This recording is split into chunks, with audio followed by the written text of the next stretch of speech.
In this video, we will be counting down the best Netflix limited series, from gripping mysteries to heart-pounding thrillers. So let's get straight into it. Number 10, The Longest Night. This is a quick first season with only 6 episodes that are each about 45 minutes long. A group of armed men surround the Montebaruca prison and cut off communications with the outside. Their objective to capture Simon Lago, a dangerous serial killer. If the guards hand him over, the assault will be over in a matter of minutes. But Hugo, the prison warden, refuses to obey and prepares to resist the attack. Now the action and setup happen pretty quickly to get us right into the story, where we watch the serial killer Simon, aka the Alligator, arrested and then sent to a psychiatric prison. A group arrives to break him out, but the warden is unwilling to let him go. From there, chaos erupts and it becomes an all-out battle for survival, where it's hard to determine who is more dangerous, the attackers that are on the outside of the doors or the patients within. From an action standpoint, this is a very exciting show. There are many scenes that go into full pandemonium, which then creates some incredibly engaging sequences. Number 9, Midnight Mass. This is a show that deliberately did not show you anything in the trailer, and there is so much hidden throughout this entire series, and you want it to stay like that. So Midnight Mass tells the tale of a small, isolated island community whose existing divisions are amplified by the return of a disgraced young man and the arrival of a charismatic priest. Show opens on a scene that instantly introduces us to one of the main players for this horror, a character named Riley. We learn that he's going to be a damaged player in the story. The show then jumps ahead a few years to introduce us to this very isolated fishing island community. Just out in the middle of nowhere, the town is tiny with less than 150 residents. The character interactions are layered, and the relationships build up complexities that work to make for some wonderful story arcs. There are 7 episodes in this, and each is right at or slightly longer than an hour, so it's a good time investment to binge from start to finish. Number 8, Clickbait. Clickbait is a gripping mystery that revolves around Nick Brewer. So we follow Pia Brewer, a young woman whose brother has gone missing and has shown up on a viral live video. In the live stream, he is bloodied and bruised, holding a sign that says he is a woman abuser. There is also a message that says, if the video hits 5 million views, that his captors will murder him. It is a race against time to find her brother Nick and figure out the deep-seated issues of his kidnapping. The series takes us on a journey with his family as they scramble to find him and figure out what the hell is happening. So we have this incredibly powerful, multi-layered story, and it's matched with some phenomenal acting. It dives deep into themes like identity, legacy, reputation, and the dark side of social media. The series reflects our modern reality, where the chase for fame often leads people to do unthinkable things. It makes the series completely unpredictable, and the 8 episodes just fly by. The characters are all captivating, and this ingenious structure of being able to see a crime through the eyes of so many different people really make this a must-watch for any mystery fan. Number 7, Florida Man.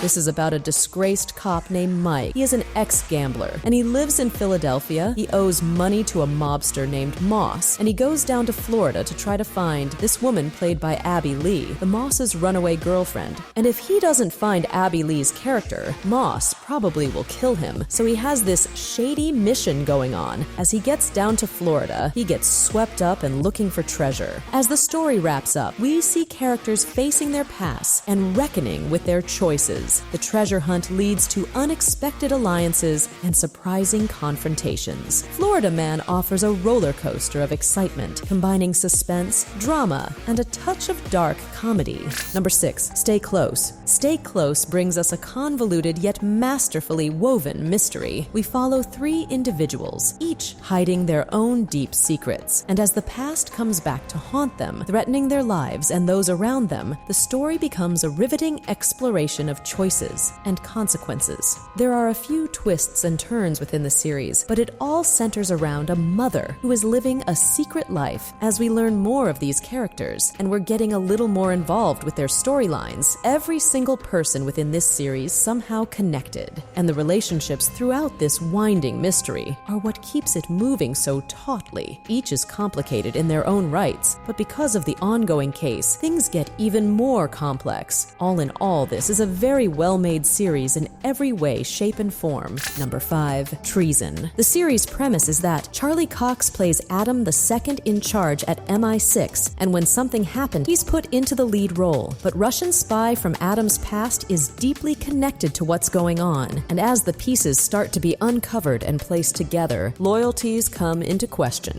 There's a decent air of attention and suspense that's built in this series, and the cinematography looks great and has a very British feel to the presentation. There's not a ton of action in this show, although there is an intensity that's built up, making some of the sequences very engaging and exciting. It's only 5 episodes and it's done. In addition to this being only 5 episodes, each episode is only about 40 minutes long, so overall, if you're looking for a quick series to watch that has excitement, intrigue, interesting characters with some good charisma, and it's a one-and-done storyline that you don't have to worry about whether or not it will be renewed. Number 4. The Haunting of Bly Manor. A young au pair is hired to care for his orphan niece and nephew. Soon after arriving at the Bly estate, she begins to experience strange occurrences, and a grim history starts to unravel. This is a gothic horror, and we have seen the turn of the screw done in many different adaptations on the screen. And for this to truly be a gothic horror, there needs to be some element of a love story or a love lost, and there are multiple romantic storylines throughout the show. The show has a lot to offer. It's filled with great performances, the visuals of the show, the music, and the settings are all done really well. Each of the elements builds on each other to create this environment that is slightly oppressive and tense. Number 3. Who is Erin Carter?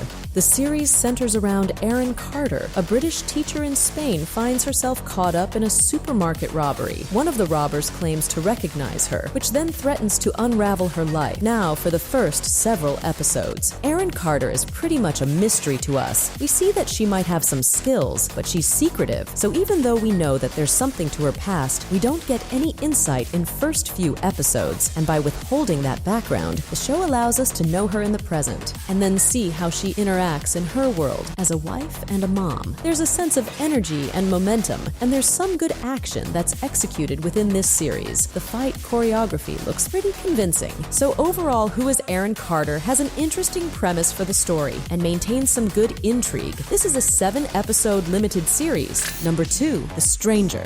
The series will follow Adam Price, who seems to be living the perfect life with 2 great sons and wife, until a stranger approaches and tells him a secret, which in turn upends lives and uncovers things that were better left alone. There is more going on to the story than just what's right in front of us. There are things in the periphery that are going on that may or may not be contributing to the main point, and it just builds other intrigue, and it makes the story more robust. There are 8 episodes each, about 45 minutes, so it's a fairly quick watch, but beware, you might end up binging the entire thing. If you enjoy British shows, and especially crime dramas or mysteries, you're going to love this one. Number 1, Brand New Cherry Flavor. The series centers around Lisa Nova, portrayed by Rosa Salazar. She's a talented but novice filmmaker who arrives in LA for a possible breakthrough directing gig. She quickly discovers the entertainment industry is full of wolves, so she has to be very strong. There's a quiet intensity that she brings to her character, and Lisa is on a seemingly self-destructive journey in an effort to get revenge. Within the story, there's an element of magic or mysticism and folklore that helps to shape the narrative. The acting is top-notch, with Salazar and the rest of the cast delivering captivating performances. Special effects are done really well, and this is a pretty graphic series. You don't want to be eating while watching this. The limited series is 8 episodes, with each of them about 40 to 50 minutes long. The Brand New Cherry Flavor is a disturbingly raw horror experience with a touch of psychological torment. Well, this is it. What's your favorite Netflix limited series? Let us know in the comments.